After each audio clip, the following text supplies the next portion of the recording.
Hello my dear students, welcome to back my YouTube channel official academy.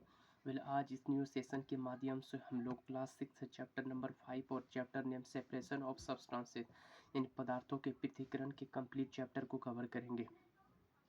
और इसमें क्या होली कि जो भी नए टॉपिक्स आएंगे उसको भी क्या होली कि अच्छी तरह से समझाने का प्रयास करेंगे। इन वीडियो आगे बढ़ने से पहले अगर आप लोग इस चैनल पर फर्स्ट टाइम विजिट किए तो प्लीज़ सेशन को लाइक एंड चैनल को सब्सक्राइब अवश्य कर लें। So let us come to the point. बोले कि सेपरेशन ऑफ सब्सटेंसेस का अर्थ हो गया। सेपरेशन का अर्थ होता है पृथक्करण और सब्सटेंसेस का अर्थ होता है पदार्थ, यानी पदार्थों का पृथक्करण। पदार्थों के पृथक्करण को बोले कि जैसे चैप्टर का नाम है पदार्थों का पृथक्करण। ठीक है, इस चैप्टर में सबसे पहले क्या बोले कि इस चैप्टर को समझने के लिए हम सबसे पहले इस टॉपिक को समझना होगा, मतलब मिश्रण क्या होता है उसको समझना होगा, जिसको कहते हैं इन इंग्लिश MIXTUR मिक्सचर। मिश्रण को इंग्लिश में कहते हैं मिक्सर।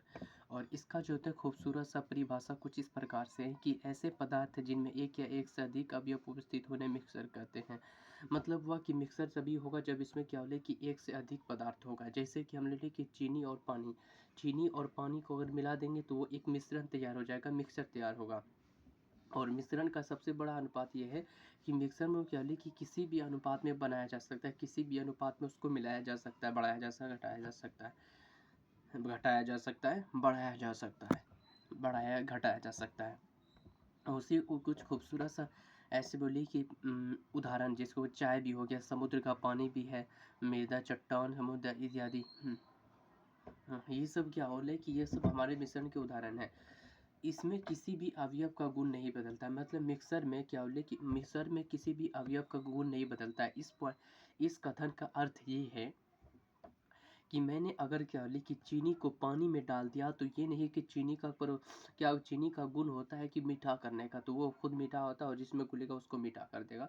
तो मतलब क्या होता है वो पानी को मीठा कर देता है। लेकिन क्या बोले कि चीनी को जैसे पानी में घुलते हैं तो क्या वो तीता करता है, वो अपने गुण को बदलता है? तो बिल्कुल भी नहीं बदलता। तो इस प्रकार से क्या बोले कि इसका है किसी भी अवयव का गुण नहीं बदलता। इसमें मिलाने से बोले किसी भी अवयव इस प्रकार से मिलाने से क्या बोले कि किसी भी अवयव का बोले क्या गुण नहीं बदलता है।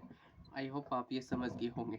अब बात करते हैं कि चैप्टर का जैसा कि नाम है कि पदार्थों का पृथक्करण। इसका मतलब अब समझते हैं कि पदार्थों का बोले कि रिक्वायरमेंट ऑफ सेपरेशन, मतलब पदार्थों को पृथक्करण करने की क्या आवश्यकता होगी, पदार्थों का पृथक्करण हम लोग क्यों करते हैं, इस पर भी हम लोग थोड़ी बहुत चर्चा कर लेते हैं, संक्षेप में जानकारी प्राप्त कर लेते हैं।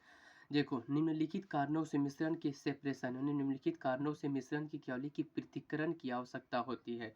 पृथक्करण की कारण ऐसा कौन कौन से कारण है जिसको क्या होली कि उसमें क्या होली हमें पृथक्करण करना होता है, पृथक्करण की आवश्यकता होती है, रिक्वायरमेंट होती है।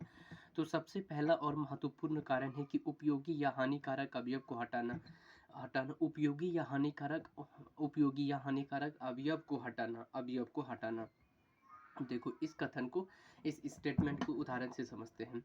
मान लिया जाए हम लोग क्या होली कि हम लोगों के जब क्या होली कि दादी माँ पुराने ज़माने में जैसे कंकड़ में बोली कि चावल में छोटा छोटा कंकड़ होता है, तो कंकड़ क्या होली कि वो हानि पदार्थ होता है। तो चावल में क्या होली कि कंकड़ को चुन कर निकाल चुन हाथ से चुनता था, हैंड पिपिंग हाथ से चुन कर उसको बाहर निकाल देते थे।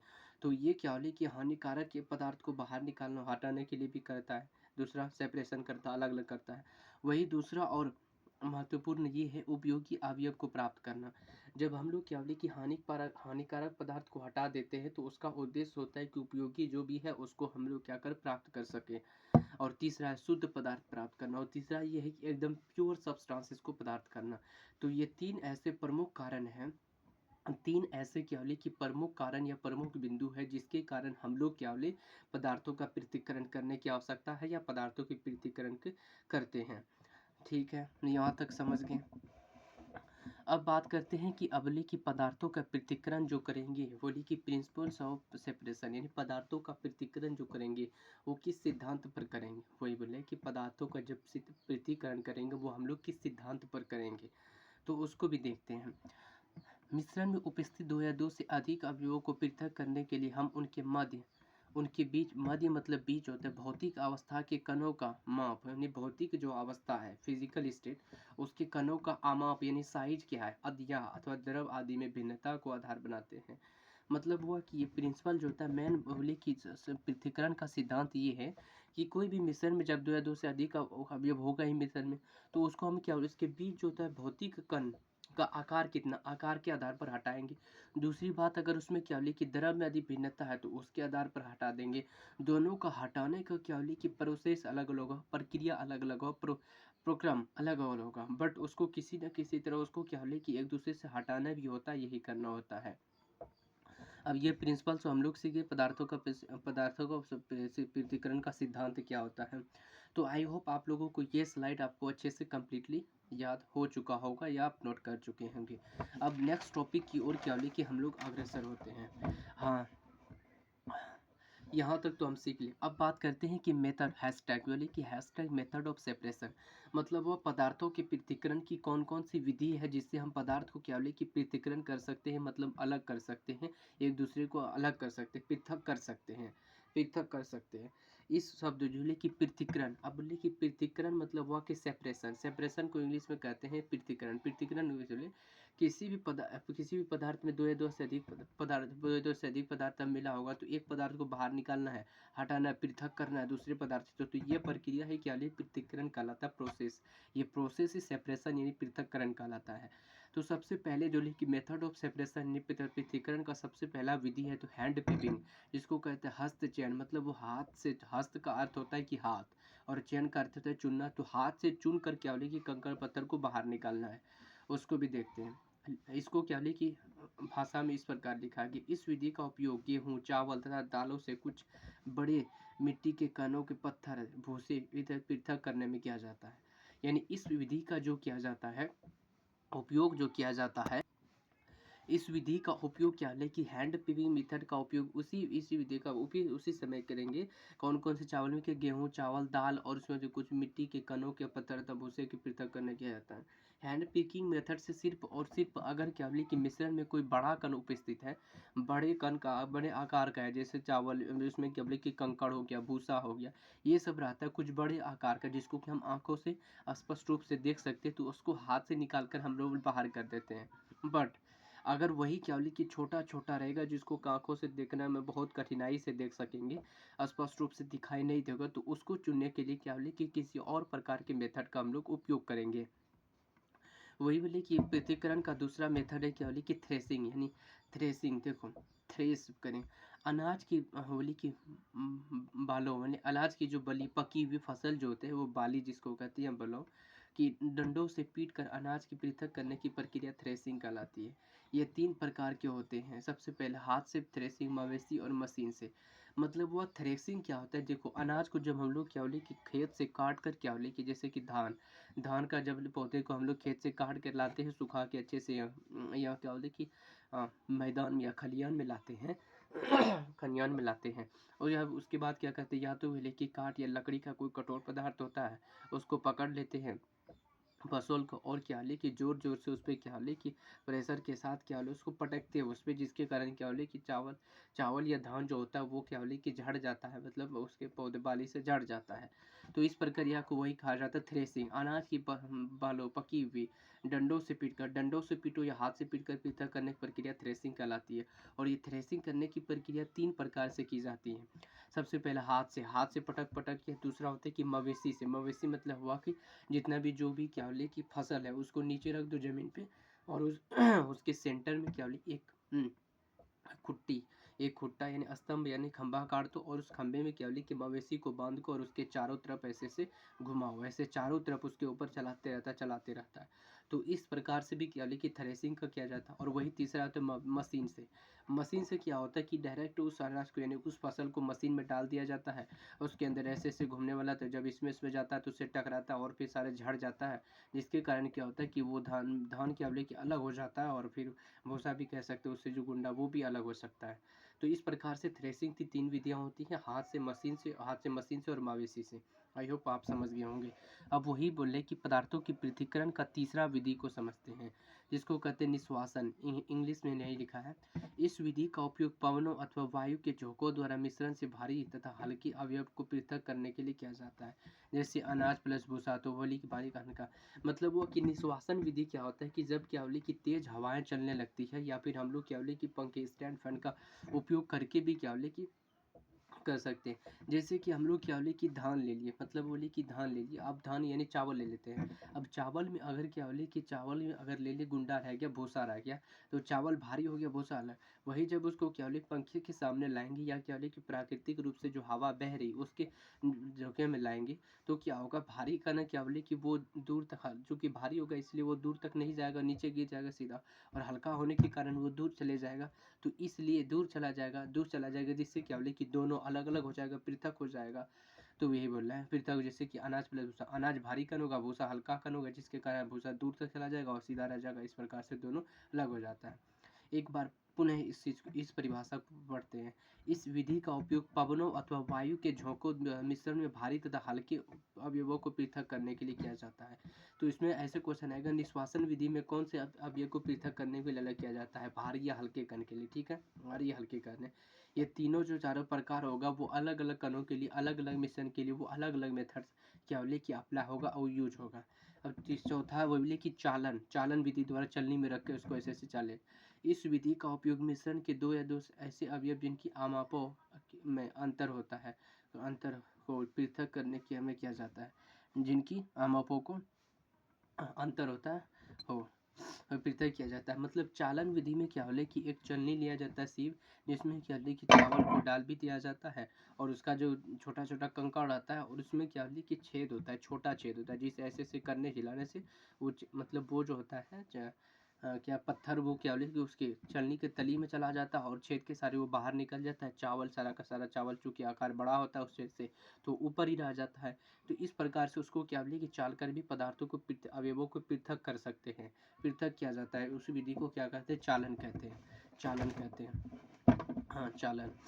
अभी यहाँ तक समझ गए। अब फिर एक और टॉपिक को समझते हैं, क्या बोले कि प्योर सब्सटेंस, मतलब सब्सटेंस मतलब जिसको हिंदी में शुद्ध पदार्थ। शुद्ध पदार्थ क्या होता है, जैसे कोई बोलते हैं घर के बड़े पिताजी या माताजी या आपसे बड़े भाई बहन जब भी बोलते हैं कि बोले कि शुद्ध है, जैसे कहते हैं दूध शुद्ध नहीं है, यह शुद्ध नहीं लाए हो, तो इस प्रकार से जब किसी भी आप शब्दों को सुनते हैं, तो आपके दिमाग में एक बोले कि आपके मस्तिष्क में एक प्रश्न उठता है, मतलब सीखे की जिज्ञासा होती है, तो कि बोले कि शुद्ध पदार्थ आखिर क्या होता है, उसका क्या मापदंड है, उसका उसको कैसे समझ सकते हैं कि यह शुद्ध है या अशुद्ध है। तो उसका भी इस डेफिनेशन से आप लोग क्लियर कंसेप्ट हो जाएगा। जब किसी पदार्थ को हर कण के गुण एक ही होते हैं, जब किसी पदार्थ के हर कण के गुण एक ही होते हैं, तो उसे हम शुद्ध पदार्थ कहते हैं। मतलब हर पदार्थ, सपोज दैट क्या बोले कि आप कोई मिश्रण तैयार कर रहे हैं, और उस मिश्रण में जितने भी पदार्थ से सबका गुण एक ही तरह हो गया। मतलब अगर अलग अलग पदार्थ मिला रहेगा तो उसका गुण अलग अलग रहेगा, अगर एक ही पदार्थ रहेगा तो उसमें पदार्थ का एक ही गुण रहेगा, तो वो क्या कहलाएगा, शुद्ध पदार्थ। तो ऐसा पदार्थ है जिसमें हर प्रत्येक कण का गुण जो होता है एक ही तरह होता है, एक ही तरह होगा। जैसे चीनी है, तो चीनी का गुण क्या होगा कि 1 किलो चीनी लेंगे तो 1 किलो चीनी में जितना चीनी रहेगा, चीनी के वो क्रिस्टल रहेंगे रावा, उस सब का गुण एक ही तरह होगा, मिठास की प्रवृत्ति का होगा, मिठास के गुण होगा उसका, मीठा प्रवृत्ति का होगा। तो इस प्रकार से चीनी क्या, वो अलग अगर खट्टे प्रकृति का हुआ, तो इसका मतलब वो अशुद्ध हो गया, क्योंकि सब मीठा प्रवृत्ति का होगा था, इसलिए वो क्या हो, लेकिन शुद्ध हो गया, प्योर सब्सटेंस हो गया। ठीक है, जैसे में कह सकते हैं कि आसुत जल, आसुत जल आसुत जल का अर्थ होता है कि फिल्टर्ड वाटर, समझ सकते हैं, उसमें कोई फिल्टर्ड वाटर है, जैसे आसुत जल, इसमें क्या फिल्टर्ड वाटर में इसमें क्या कि करंट का फ्लो नहीं होता। ये तीन मेथड्स को एक साथ प्रयोग किया जाता है। हाँ, इन तीन मेथड्स को एक साथ प्रयोग किया जाता है। ये जो तीन मेथड, सेडिमेंटेशन, अवसादन, सेडिमेंटेशन, निस्तारण, डिकेंटेशन, और निस्यदन, जिसको कहते हैं फिल्ट्रेशन, ये तीनों मेथड का एक ही साथ उपयोग किया जाता है। इसका भी प्रयोग किया जाता है, वो पदार्थों को अलग करने के लिए भी इसका भी प्रयोग किया जाता है। बट ये तीनों मेथड्स का उपयोग क्या लेके लिक्विड में अप्लाई होता है, यानी द्रव्य के लिए अप्लाई होता है। ये तीनों अवसादन, निस्तारण और निस्यदन, इंग्लिश में कहते हैं सेडिमेंटेशन, डिकेंटेशन और फिल्ट्रेशन, ये तीनों मेथड्स का उपयोग होगा सिर्फ और सिर्फ केवल और केवल द्रव्य के लिए होगा। देखो जैसे तीनों मेथड होता है, अब ये तीनों मेथड्स को नीचे देखते हैं। जब किसी द्रव्य घुलनशील और अघुलनशील ठोस के मिक्सर यानी मिश्रण को अलग किया जाता है तो इन मेथड्स का उपयोग किया जाता है। समझ लीजिए, इन तीनों मेथड्स का उपयोग किसमें किया जाए? अपसादन, निस्तारण, निस्यंदन, सेडिमेंटेशन, डिकेंटेशन और फिल्ट्रेशन। इन तीनों मेथड्स का उपयोग कब होगा? जब क्या बोले कि किसी द्रव्य में घुलनशील और अघुलनशील ठोस का मिश्रण हो। अघुलनशील अर्थात अघुलनशील जो अगर ठोस रहेगा उसमें मिश्रण रहेगा, तो इसी मिश्रण रहेगा तब इसमें क्या बोले कि तीनों मेथड्स का उपयोग किया जाता है। अब तीनों मेथड्स की होते हैं, एक एक करके अच्छे से समझने का प्रयास करते हैं। सेडिमेंटेशन का अर्थ हो गया अवसादन। ये सब टॉपिक्स का क्या बोले कि आप जो हायर क्लास में भी देखने को मिलेंगे। यहाँ अगर आप लोग समझ सकेंगे तो आप लोगों के मस्तिष्क में क्या बोले कि एक क्या बोले कि आधारभूत क्या बोले कि समझ विकसित हो सकेगा। सो इस वीडियो को क्या बोले कि ध्यान से देखना, एकदम एक एक चीज़ों को ऑब्जर्व करना है और अच्छे से सीखने का प्रयास करना है। किसी मिक्सर में अघुलनशील कणों का तत्व, मतलब किसी मिक्सर में कोई भी, मतलब समझ लो कोई मिश्रण है, उसमें अघुलनशील कणों का तल, अघुलनशील तल कण के तल यानी बॉटम में बैठने की प्रक्रिया को अपसादन कहते हैं। जैसे मैं पहले पानी अपसादन क्या होगा कि सपोज दैट इसको एक क्रियाकलाप से आपको समझाने का प्रयास करते हैं। आपके घर में क्या बोले कि कांच का गिलास होगा या क्या बोले कि पात्र होगा, उसमें क्या बोले कांच का गिलास लीजिए और उसमें क्या बोले कि पानी डाल दीजिए। जल उसमें क्या बोले कि आधा गिलास यानी आधा गिलास क्या बोले कि जल भर दीजिए और उसमें क्या बोले कि थोड़ी क्या बोले उसमें गैस भर दीजिए और उसमें क्या बोले कि एक मुट्ठी बालू यानी सैंड उसमें डाल दीजिए। तो डाल दीजिए। तो कुछ समय के पहले कि एक निश्चित समय के पश्चात उसमें क्या बोले कि वो बालू का कण धीरे धीरे क्या बोले कि धीरे धीरे क्या होगा कि वो जो था ग्लास यानी वो ग्लास के कांच का ग्लास जो था या फिर जिसका पात्र था उसमें क्या बोले उसके तली में जाके बॉटम वाले पासे में जाके जमा हो जाता है, मतलब वो कि जमा हो जाता है। तो ये प्रक्रिया तली धीरे धीरे तली में जाकर बैठने की प्रक्रिया ही अपसादन कहलाता है।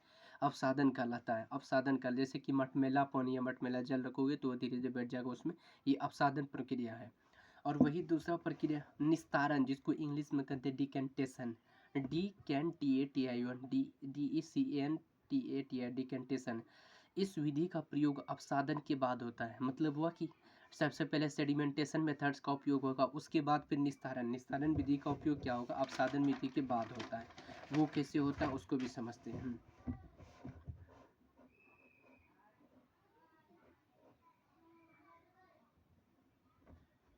वो वह प्रक्रिया जिसमें अपसादित पदार्थ को बिना ऊपर से द्रव को किसी पात्र में डाले जाता है निस्तारण कहलाता है। निस्तारण क्या कहलाता है? एक खूबसूरत सा परिभाषा कुछ इस प्रकार से कि वह प्रक्रिया जिसमें अवसादित पदार्थ, मतलब वह कि तली में बैठा हुआ पदार्थ बिना ऊपर से, बोले कि बिना ऊपर से द्रव को किसी दूसरे पात्र में डाला जाता है तो निस्तारण कहलाता है। मतलब हुआ कि अब वो निस्तारित हो गया, सेडिमेंटेशन बैठ गया होगा। अब ऊपर वाला जो पानी था, वो जितना भी कंकड़ पत्थर था वो नली बॉटम में तल में जाकर बैठ गया तली में। अब ऊपर वाला जो पानी साफ था उस पानी को क्या बोले कि दूसरे पात्र में हम लोग डाल देंगे, तो वो शुद्ध पात्र में डाल देंगे तो वो प्योर शुद्ध पानी होगा लगभग, उसमें चला गया। दूसरे पात्र में डालेंगे तो कंकड़ पत्थर नीचे रह गया और एक पानी में अलग हो गया। तो ये प्रक्रिया जो करना निस्तारण करता है डिकंटेशन कहलाता है। क्या कहलाता है? डिकंटेशन कहलाता है। डिकंटेशन कहलाता है। और इसी से जुड़ा हुआ एक मतलब हुआ कि टॉपिक है जिसको वाष्पन कहते हैं। जल के वाष्पन में बदलने की प्रक्रिया वाष्पन कहलाती है। जल के मतलब हुआ कि जल जब वाष्प में बदलने की क्रिया होती है तो वो वाष्पन कहलाती है। ये वाष्पन की क्रिया क्या बोले कि एक निश्चित तापमान पर होता है। जैसे कि आप लोग क्या बोले कि घर में क्या बोले कि कोई भी हंडी होगा उसमें थोड़ा सा पानी डाल दीजिए और नीचे से क्या बोले कि जलावन की लकड़ी में आग पकड़ा जला दीजिए, जलावन की लकड़ी को जला दीजिए। तो थोड़ी देर बाद आप लोग देखेंगे कि उसमें क्या बोले कि भाप भाप बाहर निकलने लगता है। ये भाप ही क्या कहलाता है? वाष्प कहलाता है। और वाष्प बनने की प्रक्रिया, जल से ये वाष्प जो बना, भाप बना, उसकी बनने की प्रक्रिया ही क्या कहलाती है? इवापोरेशन, वाष्पन कहलाती है। वाष्पन।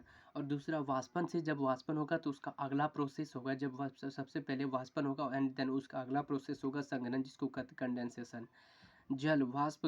जल के रूप में बदलने की प्रक्रिया को संघनन कहलाता है।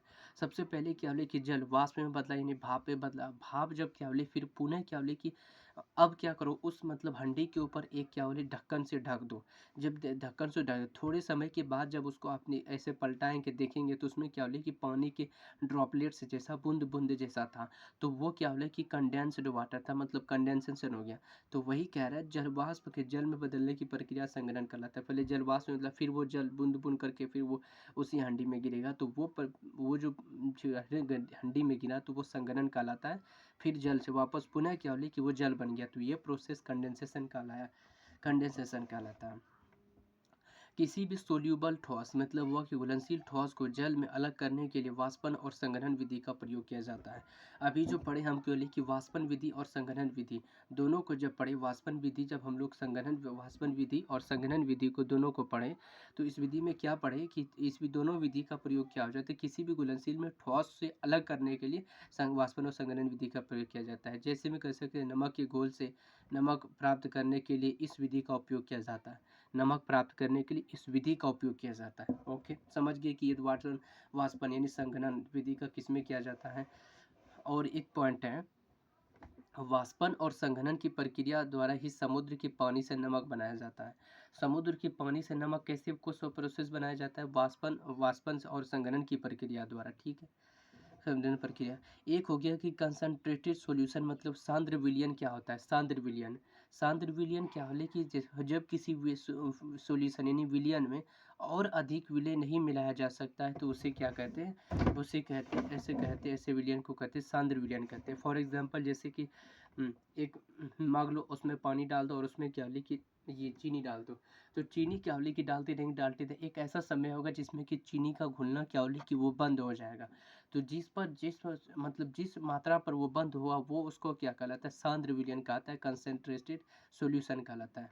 और दूसरा वही विलयन का प्रकार है जिसको कहते हैं तनु विलयन। यदि किसी विलयन में और अधिक विलय मिलाया जा सकता है तो ऐसे विलयन को तनु विलयन कहा जाता है। यानी तनु विलयन जो होगा इसमें क्या होली है, मैक्सिमम कैपेसिटी को शो करता है, अधिकतम क्या होली कि अधिकतम क्षमता को शो करता है। और वो कंसंट्रेटेड विलयन जो होता है वो सांद्र विलयन ये न्यूनतम मिनिमम कैपेसिटी को शो करता है। मतलब डाइल्यूट सॉल्यूशन में आप कितने मिलाते जाओ वो मिलते जाएगा। बट क्या होली कि सांद्र विलयन में जब मिलाते जाएंगे एक निश्चित समय आएगा जिसमें कि घुलना बंद हो जाएगा, तो सांद्र विलयन कहलाता है। अब वही बात करेंगे तीसरा, निस्यंदन यानी फिल्ट्रेशन मेथड, जिसका तीनों फिल्ट्रेशन, निस्वादन जिसको कहते हैं इंग्लिश में वीडिंग कहते हैं। मीनिंग क्या होता है, निश्वास में वीडिंग कहता है। निस्यंदन जिसको कहते हैं फिल्ट्रेशन, किसी क्या होली कि तरल में किसी अविलेय ठोस पदार्थ, मतलब कोई भी तरल है उसमें अविलेय के ठोस पदार्थ यानी अशुद्ध को फिल्टर पेपर की सहायता से छानना निस्यंदन कहलाता है। निस्यंदन कहलाता है। जैसे कि कह सकते हैं कि पानी है, गंदा पानी है, उसमें क्या बोले बहुत सारे कंकड़ पत्थर और क्या बोले कि धूल कर मिले हुए, तो उसको आप क्या करो, एक फिल्टर पेपर लो, छन्ना पेपर पत्र लो और उस पर रख कर क्या बोले ऊपर से उस गंदे पानी को नीचे भी गिलास रख दो, ऊपर भी रखो, तो उसमें ऐसे डालो धीरे धीरे फिल्टर पेपर से मतलब फिल्टर हो के मतलब कि छानित होके वो नीचे गिरेगा, तो यह प्रक्रिया फिल्ट्रेशन कहलाता है। किसी तरल में किसी अविलेय ठोस अशुद्ध को फिल्टर पेपर की सहायता से छानना निस्यंदन कहलाता है। यह क्या कहलाता है, निस्यंदन कहलाता है।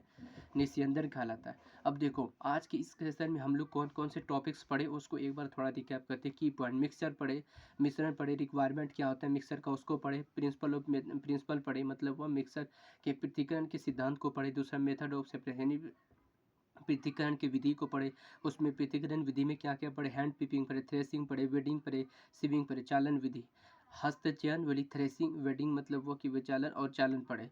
और उसमें फिर क्या पढ़े, प्योर सब्सटेंस शुद्ध पदार्थ पढ़े, सेडिमेंटेशन पढ़े, यानी क्या सेडिमेंटेशन पढ़े, उसको डिकंटेशन पढ़े, फिल्ट्रेशन पढ़े, और इवापोरेशन पढ़े, कंडेंसेशन पढ़े, और कंसंट्रेटेड एंड डाइल्यूट सॉल्यूशन। तो ये सब क्या होले कि प्रमुख बिंदु था जो कि हम लोग आज के इस सेशन में कंप्लीट कर लिए और अच्छे से सीख लिए। मिलते हैं नेक्स्ट वीडियो में। Thanks for watching my video.